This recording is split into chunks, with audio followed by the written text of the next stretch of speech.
vamos para o terceiro eixo de equilíbrio, que é chamado de antero-posterior, tá? Eu vou usar a denominação aqui do Adams.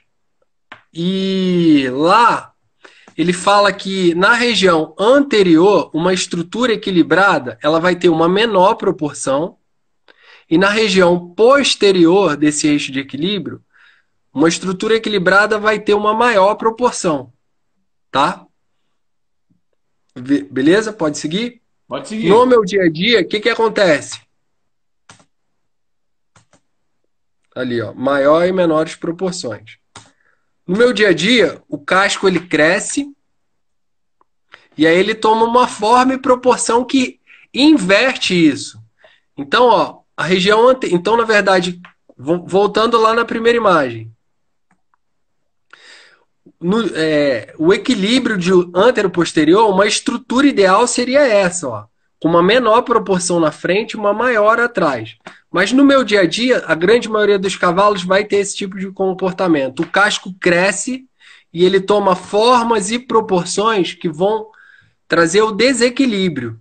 Daí, isso num terceiro eixo, ó, mais uma vez, a gente confirmando aí a necessidade do casqueamento periodicamente, tá? Então, o que que eu estou vendo aqui, ó? Nesse cavalo aqui, para ele alçar o voo, ele precisa se esforçar mais porque ele encontra uma maior área de resistência no solo. E aí imagine ele voando. Aí tem o voo do casco e o momento da aterrissagem. Ao passo, o casco ele aterriza todo, né?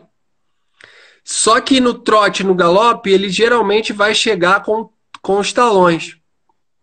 Então, com a área posterior dele, numa hora de aterrissar. Se eu tenho uma menor proporção aqui atrás, eu aumento a pressão ainda sobre essa estrutura. Estou sendo claro? Sim. Então, na verdade, após o meu casqueamento, após a retirada do excesso desse casco que cresceu, eu consigo restabelecer as proporções. Então, olha só, agora eu tenho uma menor proporção, facilitando a saída, diminuindo a resistência desse casco. E atrás, ó, eu aumentei, se ele for aterrissar com a região posterior, a gente considerando trote, marcha e galope, eu vou favorecer todas as pressões aqui sobre essa região, porque eu aumentei a área dela. Estou sendo claro? Sim. Isso altera toda Dentro a de. dinâmica do movimento dos cavalos, né? Tanto do trote como na marcha. Exatamente. Exatamente. E aí isso Viu? Só dar uma dica para você. Hum, Só te dar uma dica fala. aqui.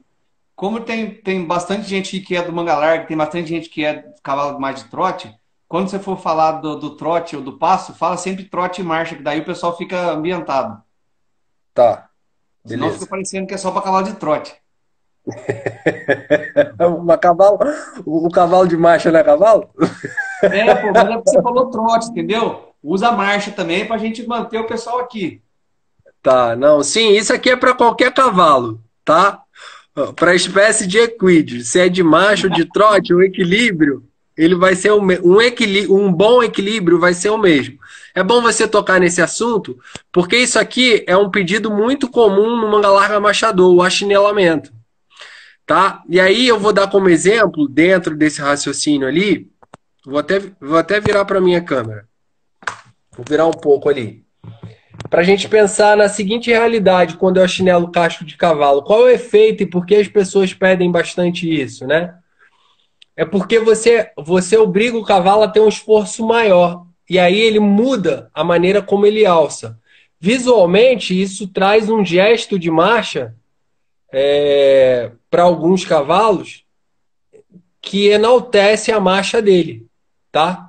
Só que aí a minha pergunta é, vamos fazer uma analogia Aí, viu? com... Oi. Rapidinho, manda um abraço pro Gui aí, ó. O Gui acabou de entrar. Guilherme, seja bem-vindo. Entre outros amigos que estão aí presentes e eu não consegui ver. O Ivan tá mandando aqui, ó, manga larga machador. Mas pelo menos você deixa eu ferrar o cavalo equilibrando o cavalo, né, Ivan? Enfim, vamos seguindo aqui, ó. Imagina um mergulhador descalço, andando, e agora você imagina um mergulhador com todo o seu aparato andando com o pé de pato. Será que muda a movimentação do mergulhador? Completamente. Por quê? Você me responde para ver se eu entendi. Porque ele imita o movimento dele, esse movimento do voo do passo, né? Excelente. Aumenta a resistência na região anterior do pé. Eu tive um O bom quê? professor. E aí, então, aumenta-se a resistência na região anterior desse casco. Aumentando a resistência, você é obrigado a fazer o esforço maior, né? E aí, por isso que o mergulhador anda com aquele gesto. O cavalo também faz isso quando ele está nesse tipo de angulação.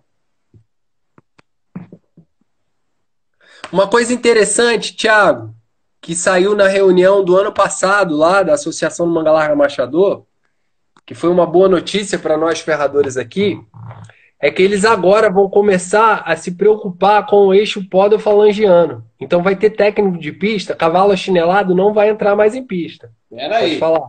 Explica o que é o eixo podofalangiano, por favor. É a cena do próximo capítulo. Ah, É tá o bom. próximo, é a próxima imagem, tá? Beleza. Mas então vou voltar aqui para a imagem aqui. Antes da gente partir para o eixo podofalangiano, e só para frisar aqui, esse eixo anterior, que é o terceiro eixo de avaliação nosso, tá? Hoje existe uma maneira de que a gente tem utilizado que está diretamente relacionada ao eixo antero-posterior, que seria um mapeamento, tá? De casco. E aí, eu vou virar para mim aqui. O que eu vou recomendar aqui? Nessa apresentação aqui do congresso lá, eu não detalhei tanto muitas coisas sobre o mapeamento. Tem uma apresentação na ponta dos cascos lá, se eu não estiver enganado com o Tenório ou com o Pagoto lá, que eles destrincham e explicam muito bem o mapeamento. E o mapeamento ele vai estar dentro desse raciocínio aqui das proporções antero-posterior do casco. Tá? E aí eu aconselharia o pessoal dar uma olhada, que é uma técnica bem recente e é mais uma das técnicas que, na verdade, vem em cima do eixo de equilíbrio antero-posterior. Tá?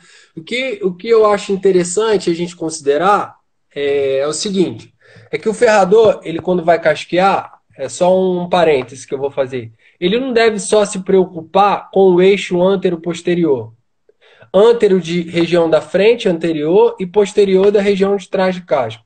Ele tem que considerar o eixo médio-lateral, ele tem que considerar o eixo palmar ou plantar, e ele tem que considerar o eixo o eixo antero-posterior. Além disso, o quarto eixo que a gente já vai ver. Então, o ferrador tem que estar preocupado com todos os eixos de equilíbrio. Tá? E o mapeamento ele está diretamente ligado somente a esse eixo de equilíbrio aqui. Tá? O antero-posterior, onde vai ter uma influência